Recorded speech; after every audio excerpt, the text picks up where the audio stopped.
With no challenger to face, JFF President Michael Ricketts will return unopposed at this weekend's AGM.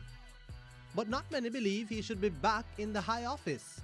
This week we get the views of two analysts, Michael Hall and O'Neill 1878 Meredith, as to whether Ricketts should have been returned to office. In a word, no. I don't think he deserves to continue being the JFF president. This administration under his presidency has been fraught with all sorts of mistakes and embarrassments. And obviously the buck stops at the top.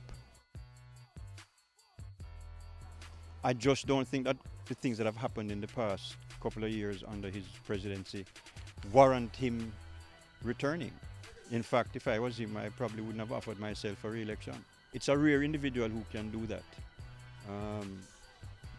Perhaps along his journey in life, Michael hasn't reached that point yet. I feel that perhaps there are others who may have been able to come to that realization, but obviously Michael hasn't yet.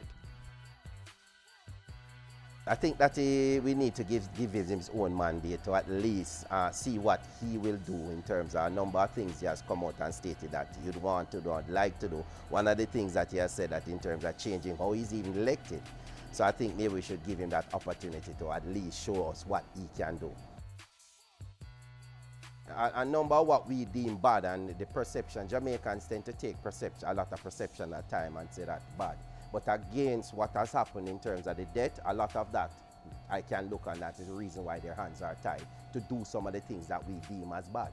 But when I normally tell persons, I am a businessman myself, and normally when you have certain financial constraints, there's a lot of things that you can't do that you'd like to do. For Meredith, the current financial climate wouldn't allow the JFF administration to be successful.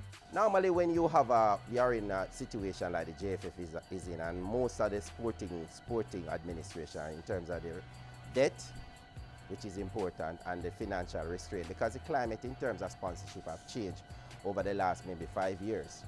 I think that some of them is based down to financial, while others I think that people should be held accountable.